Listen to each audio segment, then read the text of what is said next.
Welcome to the Raw Bras Ambassador Confession session, where we reveal what we typically conceal to set ourselves free and receive the grace of God. Hi, my name is Dustin Bergeron.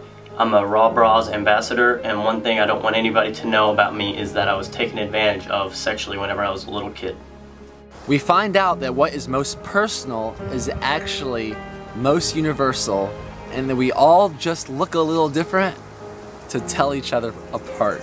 Hi, I'm Hunter and I'm a Raw Bras ambassador, and one thing I don't want people to know about me is that when I'm with a group of people, I tend to close myself off and not talk because I feel like what I say won't be important enough and that people will make fun of me. We embrace the uncomfortable to become fun comfortable so we can lose our minds to connect to our hearts. Hi, my name is Barry. I'm a Raw Bras ambassador, and one thing I don't want you to know about me is that my hair acts almost as my security blanket, and when I put it up, I feel really insecure and naked, and what am I doing? It's an emotional enema and an empathetic experience unlike any other, guaranteed to explode your level of aliveness. My name's Nathaniel Eisenman. I'm a Raw Bras ambassador, and one thing that I don't want anyone to know about me is that I have a lot of frustration that despite how much I believe I have going for me, I have a really hard time attracting girls that I like. Hi, my name is Christina and I'm a Raw Bras ambassador. One thing I don't want people to know about me is that I have a lifelong fear that people aren't going to like or accept me or want me around unless I have something materialistic that I can offer or bring to the table. That just being me is not enough. My name is Arisa Guzman and I am a Raw Bras ambassador. One thing I don't want to share is that I have a fear of one day not being able to bear my own children or become a mother. Hi, my name's Timothy Eisman. I'm a Raw Bras ambassador, and one thing I don't want to share is that I've been extremely jealous of my older brother Danimal for a long time. Hi guys, I'm Jamie. I am a Raw Bras ambassador from Kansas City. I truly am afraid that I won't find a man who really wants to get to know me and love me for who I am, regardless of what I have underneath here. Expect nothing, experience everything. That's raw, brah.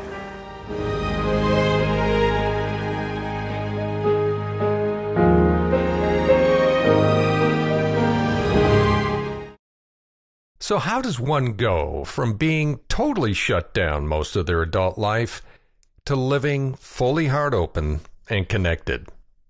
Now, before we get to answering that question, let's first explore what being heart open can even mean. Well, for me personally, it means being aware of and removing most, if not all, the barriers and protective armor I put in place throughout my life to avoid emotional hurt and pain. I truly believe most of us come into this world fully heart open and exquisitely able to give and receive love unconditionally.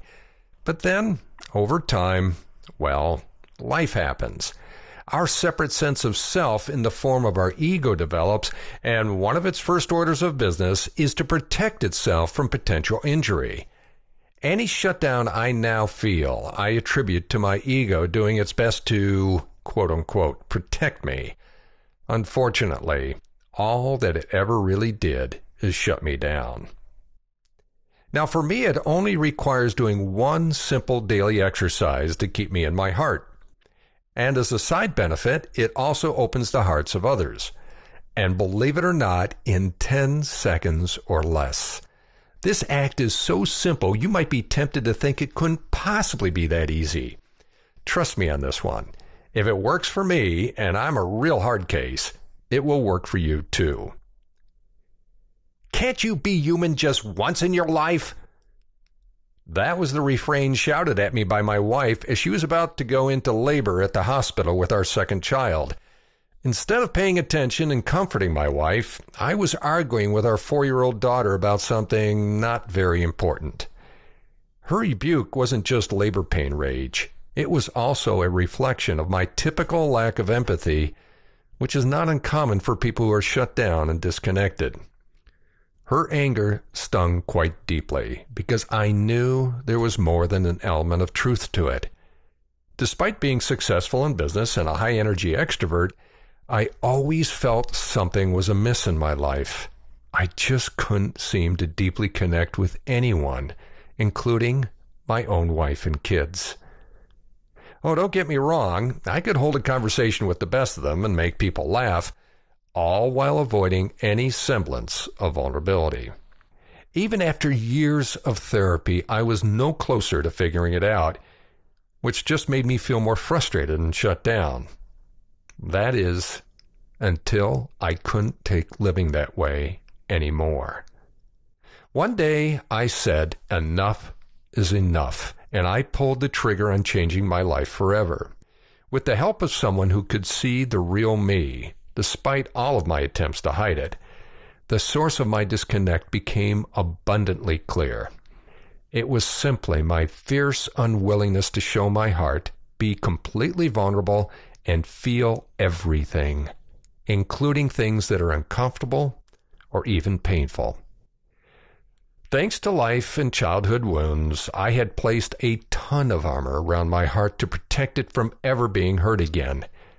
Yet all it really did was prevent me from feeling anything and connecting with anyone. This insight was perhaps the biggest aha of my life.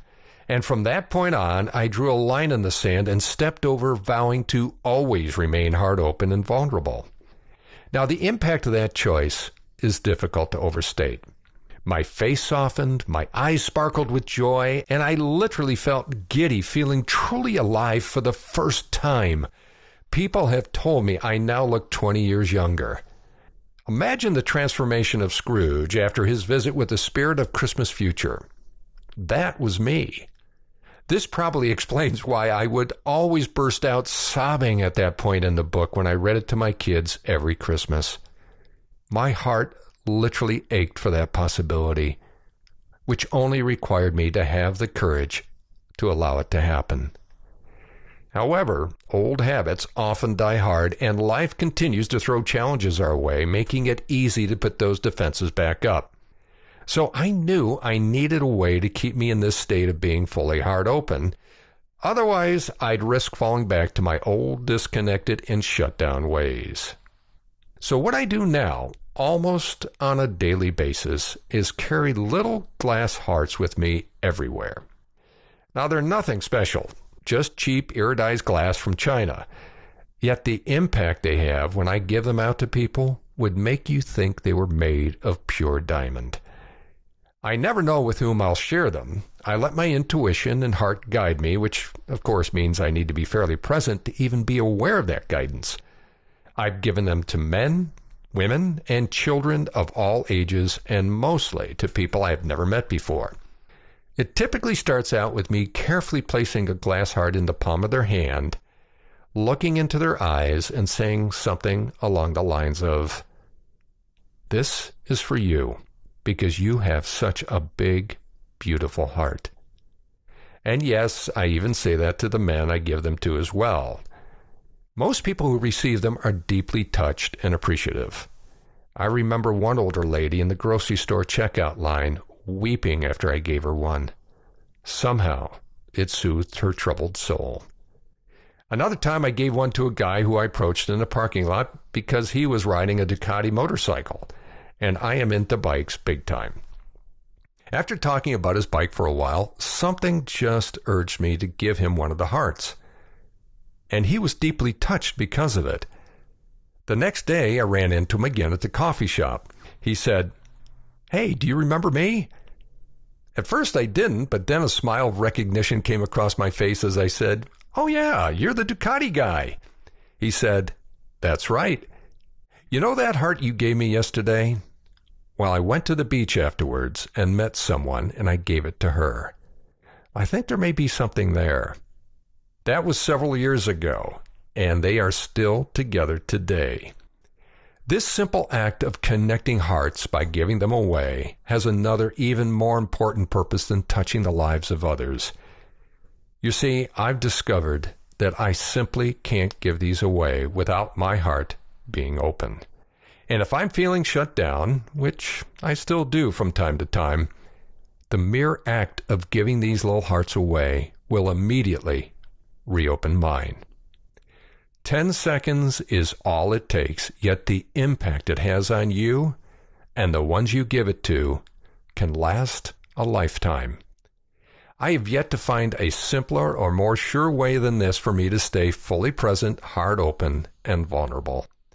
And if it works every time for someone who is as shut down as I was, imagine what it will do for you.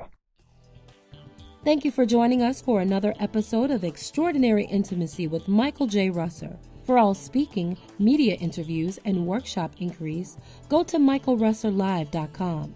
For private intimacy coaching, send an email to coaching@michaelrusserlive.com.